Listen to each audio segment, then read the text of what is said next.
Jayrambati station উদ্বোধনে যাচ্ছি মাঠ ঝাঁপিয়ে। এই দেখো ট্রেন দাঁড়িয়ে আছে, দূরের সেই ট্রেন দাঁড়িয়ে আছে স্টেশনে। দিনটা ছিল 18ই জানুয়ারি 2026। এটা শুধু স্টেশন উদ্বোধন নয়, এটা জয়রামবাটি মানুষদের কাছে স্বপ্ন পূরণের গল্প। জয়রামবাটি স্টেশন উদ্বোধনের দিন গিয়ে কিছু কিছু মজার ঘটনা তোমাদের সঙ্গে আজ শেয়ার করতে এলাম। এখন ছুটে ছুটে যাচ্ছি, ছুটে চালু। ট্রেন ছাড়ারও সময় হয়ে গেছে, 3টে বেজে গেছে, 3টের সময় ট্রেন ছাড়ার বলেছি। আমরা এখন ছুটছি, ট্রেন ওই দিক থেকে জানাল থেকে চল। ট্রেনটা এক্ষুনি ছেড়ে দিল বলে ভাবলাম একটু গিয়ে ট্রেন ফ্রেন চড়বো। অনেক অনেক লোক হয়েছে, প্রচুর লোক হয়েছে, তো ওটা দেখতেই আমরা যাচ্ছি। আলু বাগানের ভেতর থেকে বিরিয়ানির প্যাকেট আবার জানি না। এই যে দূরে সেই যে ট্রেন দাঁড়িয়ে আছে দেখো, আর লোকও হয়েছে প্রচুর। এই হচ্ছে স্টেশন, আমাদের জয়রামবাটি স্টেশন। যাই হোক এসে পৌঁছেই গেলাম আলু বাগানের ভেতর দিয়ে, সরষে বাগানের ভেতর দিয়ে। এই যে কৃষিও ছুটেছে বোমা করে, সিঙ্গুড়ে আছে।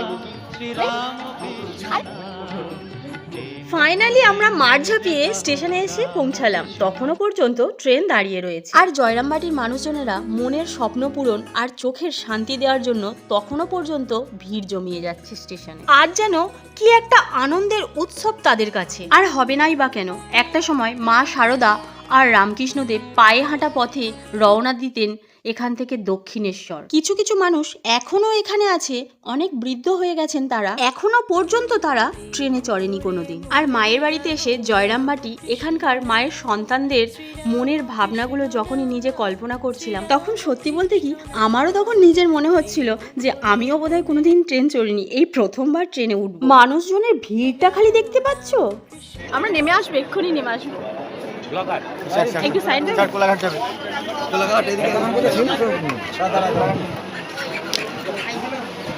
ফাইনালি উঠলাম, অনেক ঠেলে ঠেলে অনেক পরিশ্রম করে উঠলাম আমরা।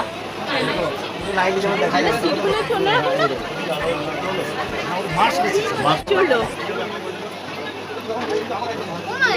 এইদিকে স্টেশন এখন হয়নি।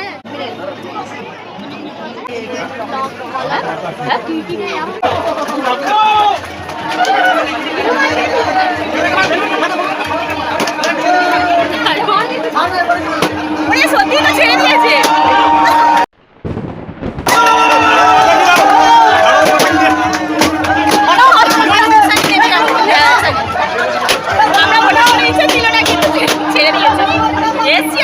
সত্যি আমাদের কোনো আগে থেকে পরিকল্পনাই ছিল না যে ট্রেনে করে আমরা কোথাও জার্নি করব। আমরা এমনিই উঠবো ভেবেছিলাম, একটু ফটো ক্লিক করে নেমে আসবো ট্রেন থেকে।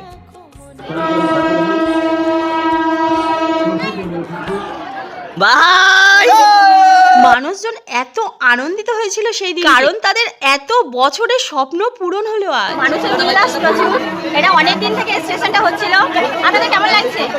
ভালো লাগছে, ভালো লাগছে। আপনি জয়রামবাটি মানুষ? না, আমি বাঁকুড়া ডিস্ট্রিক্ট মুকুটমণিপুর।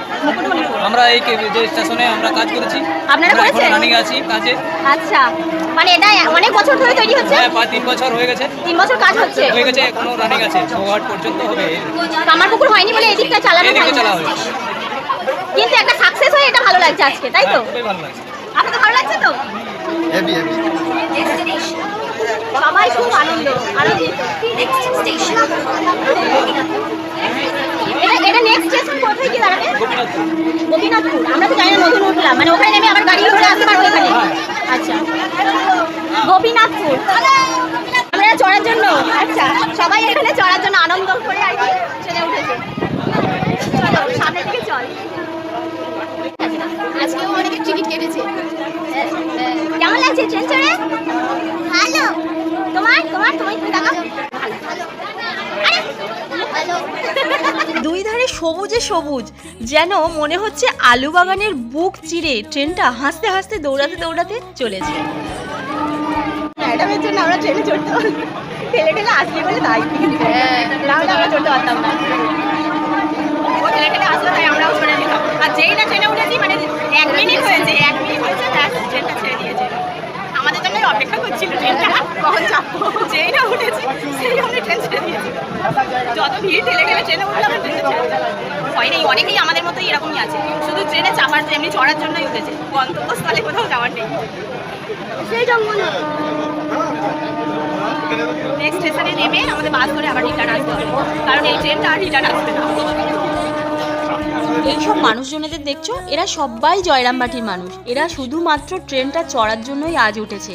আজকের ওদের কোথাও যাওয়ার নেই, শুধু স্বপ্ন পূরণের জন্য উঠেছে। আমরাও ওদের সকলের সঙ্গে নেক্সট স্টেশন বড় গোপীনাথপুরে নেমে গেলাম। এখানেও কিছু মানুষ দাঁড়িয়েছিল দেখলাম, উঠলো, তবে ট্রেনটা প্রায় খালি হয়ে গেল এখানে, কারণ বেশিরভাগ সব জয়রামবাটির মানুষরাই নেমে গেল। একটা বাচ্চা দেখবে মায়ের কোলে তিল তিল করে বড় হয়ে বেড়ে ওঠে, ভালো করে পড়াশোনা করে মানুষের মতো মানুষ হয়ে মাথা উঁচু করে ভালো একটা চাকরি করে যখন সুখে জীবনযাপন করে, মায়ের বুকটা তখন গর্বে ফুলে ওঠে না? এখানকার মানুষজনেরা এখন ঠিক তেমনই আনন্দ পাচ্ছে, দেখে আমাদেরও ভালো লাগছে, আমাদেরও একটু সুবিধা হলো। হ্যাঁ, এখান থেকে ডাইরেক্ট যদি হাওড়ার ট্রেন পেয়ে যাই, এক্সট্রা করে গোঘাটে আবার গাড়ি ভাড়া করে যেতে লাগবে না, তাহলে ভালো হলো নাকি? এখন হাওড়ার দিক থেকে যারা জয়রামবাটি আসছো, তাদেরকে হাওড়া থেকে গোঘাট আসতে হচ্ছে, গোঘাট থেকে আবার বাস বা অটো বুক করে তবে জয়রামবাটি। তাতে গাড়ি ভাড়াও অনেক বেশি আর সময়টা যায়ও অনেক বেশি। তাই আর একটু অপেক্ষা, মাঝখানটার একটু কাজ চলছে, কাজটা কমপ্লিট হলেই হাওড়া থেকে ডাইরেক্ট এখান থেকে ট্রেন পেয়ে যাবে। ভিডিও যদি ভালো লেগে থাকে তাহলে করো লাইক, শেয়ার, সাবস্ক্রাইব।